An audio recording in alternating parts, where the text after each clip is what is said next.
Hello everybody, my name is Mr. Kerr and I'd like to welcome you to today's training seminar for Zuno.com, which is an amazing ed tech tool to use in any school environment. It's very versatile for most classrooms. That's Zuno.com, ZUNAL.com, and it's for creating WebQuests. And WebQuests are an excellent tool to use, and I'll go to further detail about that in here in a moment. But first I want to tell you a little bit more about why I chose Zuno.com and WebQuest as this ed tech tool to pitch for you and to train you on today. So there's so many great ed tech tools at your disposal, right? So with so many great tools out there, it's really hard to kind of narrow down what really works in the classroom, but luckily for you, I did the hard work for you. That's the kind of guy I am. I'll just do that stuff for you. And I went around and I searched a bunch of ed tech tools, and I found that this Zuno.com website and creating WebQuest was really useful in the classroom. And the best thing about it is you can actually use other teachers' created WebQuest to teach your students as well. So it's kind of a community-based learning system, which is really, really helpful. As you can, collaboration with your colleagues also proves to be very beneficial for students as well. So, like I said, Zuno.com offers WebQuests in all subject matters at all grade levels. And on top of that, it's creating your own Zuno.com, creating your own WebQuest on Zuno.com is a very, very easy process to follow. And we're going to go through a couple of those steps here in a little bit. But, it's really helps encourage the development of critical thinking skills that can be used in the classroom and outside the classroom in real life situations. That'll be very beneficial for students moving forward and helpful for you as well because it'll help them reach their assessments even easier. So, there's quite a few components I shouldn't say quite a few, there's only 6 components. These 6 components are very important though, and these 6 components make up your WebQuest. So as a creator of WebQuest, it's very important that you understand the best ways to develop each component and the best way possible to use it. And I'm going to give you a couple tips on how to do that today, okay? So let's get started. All right. Everybody have a pen and paper handy, notepad. Let's go ahead and take that out right now. And I'll give you a second for that as I sip on some water. Awesome. Thank you. And okay, everybody, let's go. So the first page you're going to see on Zuno.com after you log on, as I encourage you all to do right now, is you'll see at Zuno.com, you'll see the first page is called the introduction page. Page numero uno, introduction page, okay? And this page is, basically this is an overview, usually a pretty simple one of what's in store for the students. Most WebQuests will be in a story setting format, which is really great for students to follow along with, keeps them very interested. And so often the introduction is where the plot and the characters are introduced to the students. So this is a good place where you're going to tell your students kind of, the overview, but pretty simple, not so deep. Basically the thesis of what's going to happen here on the WebQuest and what they're going to do during their WebQuest, because it is a quest. So they have to accomplish some tasks and some things to accomplish, which is, to me, is a great way for them to learn stuff, because it's learning by doing stuff that's interactive online and doing research. And by the time they're done with it, they don't really feel like they've been sitting in front of a book and, doing all that stuff. They've been really interacting and kind of taking hands-on approach to their own education and searching out the answers and stuff that they need. So it's a great thing to use. So like I said, the introduction page is where you're going to do this. You're going to have the story setting format. You're going to kind of tell them what's going on in this part. So this is your introduction page. Very crucial, very important to your WebQuest, but it's done right away, and it's the first thing you get to. So that is the intro page, where you're going to talk about characters and set the basically I just want to say a simple introduction, simple outline,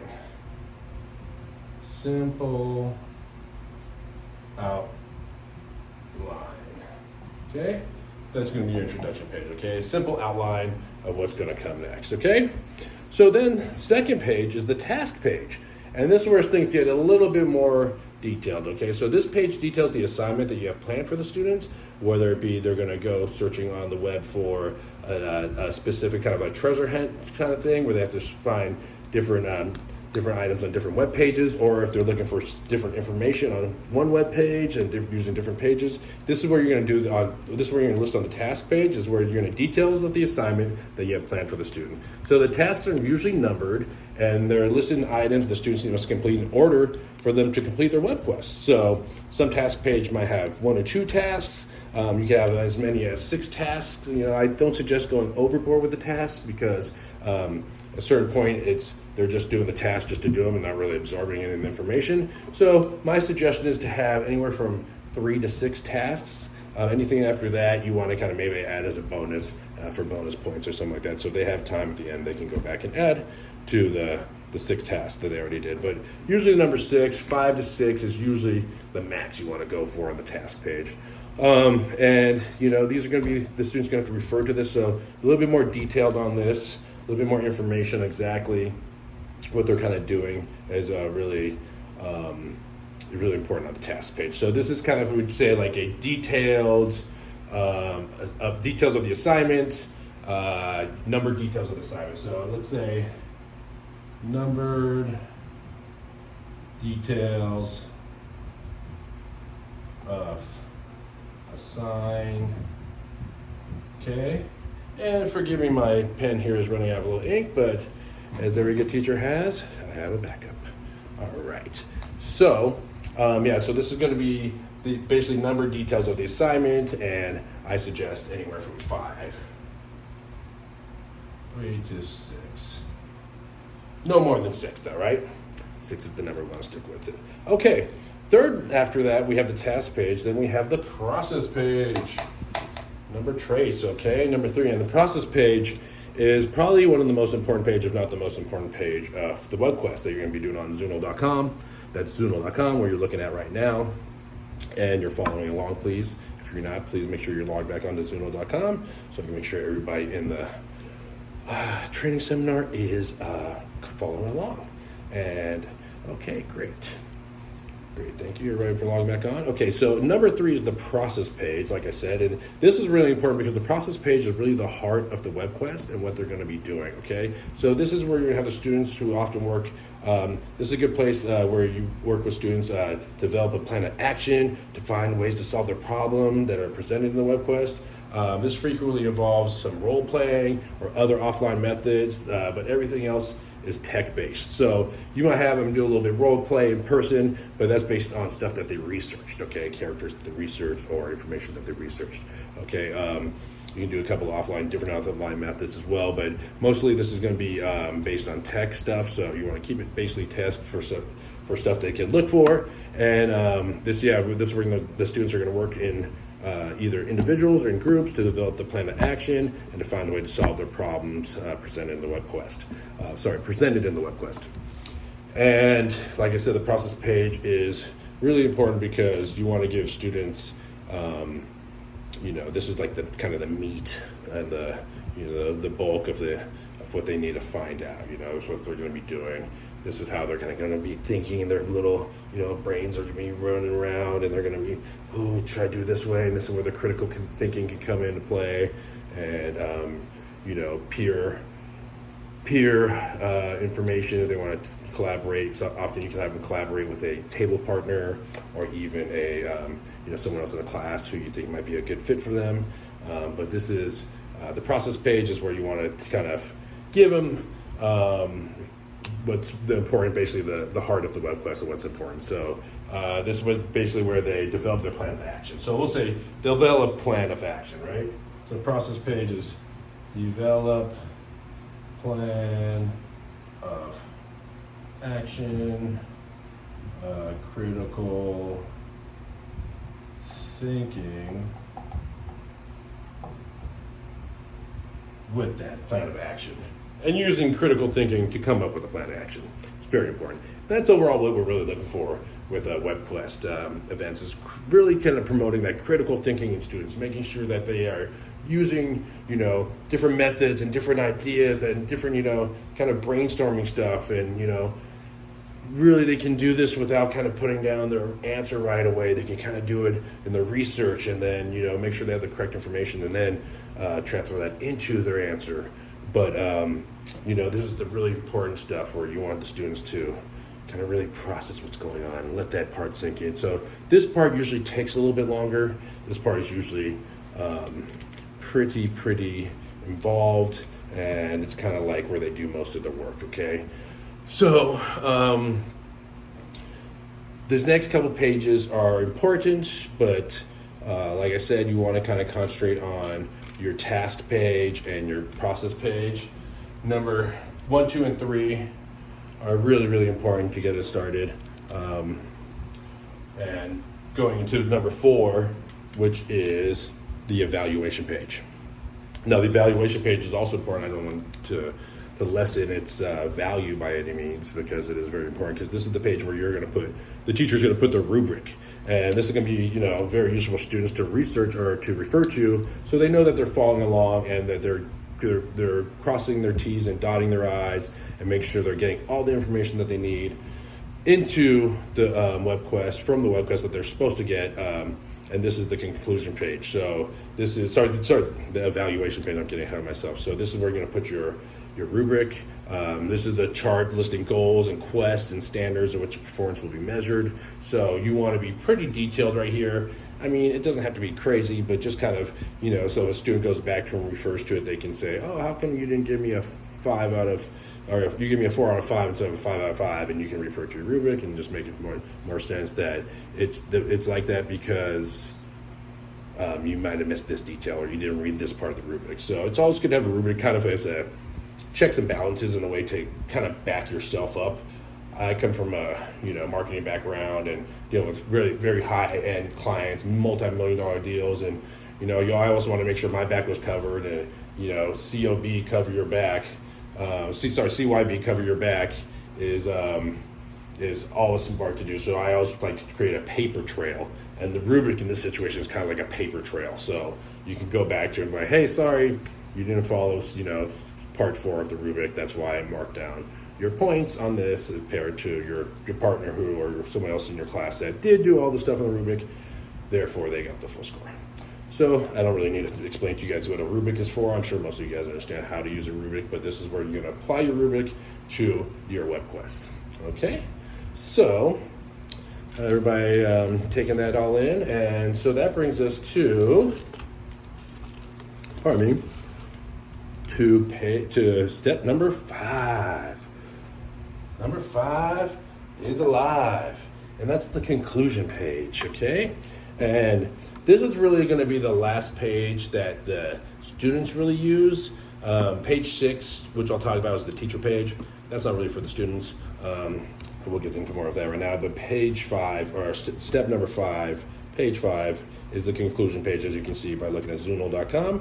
And you'll see that this is the page where you can the students will write a brief summary of what they've learned and how they reach their conclusion, and basically a paragraph that wraps up the project. So every conclusion, every event, every WebQuest needs a conclusion page. You can conclude what you've learned, what you researched, make sure you covered all your bases, and make sure you covered everything that was asked for you and put out for you in the couple pages ahead of it, that being the intro page, the task page, and the process page.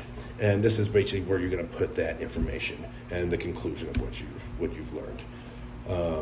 Very important for students to make sure they get all the way to step 5. Often students might get to step 3 and think, okay, I got to the process page, I explained what's going on, I'm using my critical thinking, but without the conclusion, it's not a complete WebQuest. So it's very important to make sure you complete the WebQuest and do it the correct way, right? That's what we're here for. We're here to try to instill that students not only do the WebQuest, but do it correctly, because if they don't do it correctly, then you're kind of wasting your time. All right? And then lastly is number 6. Voila! And that is the teacher's page. And the teacher page here is,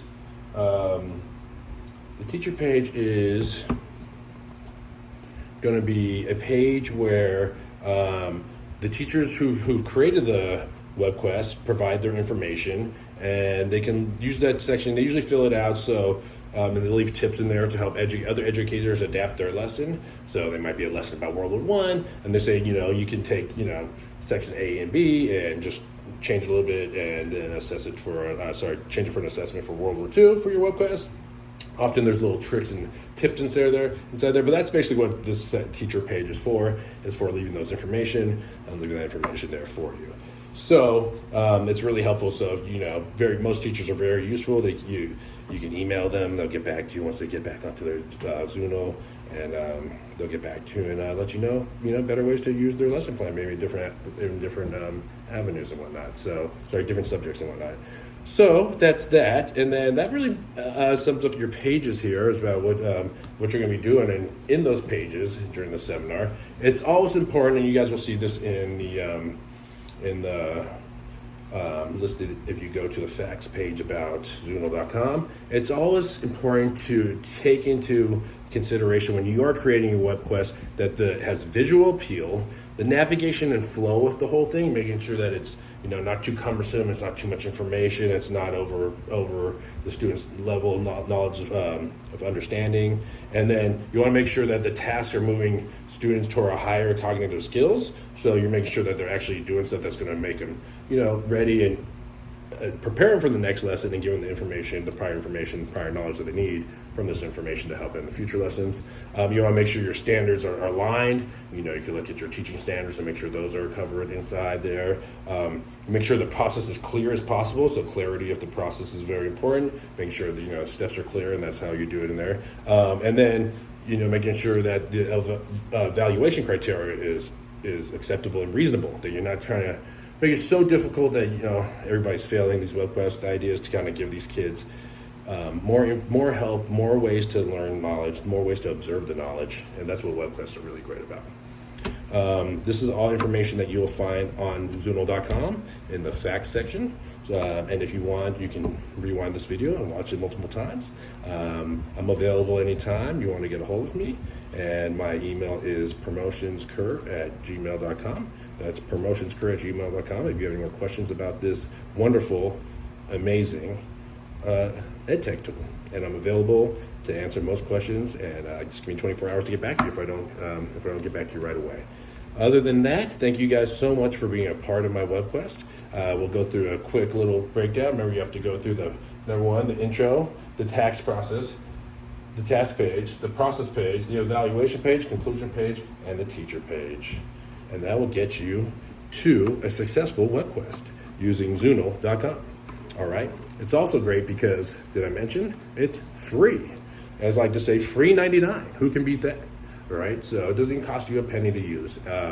And that's, in my opinion, as teachers, we're coming out of the pocket so much for items in the classroom that don't get covered by the school or the school district, that it's nice to get a little tip in the hat, little tip in the jar, something free that we can use, and really is beneficial to the students. So I hope you enjoyed our seminar today, and I look forward to seeing you create some WebQuests of your own. Have an awesome day, and I'll see you at the next seminar. Bye-bye.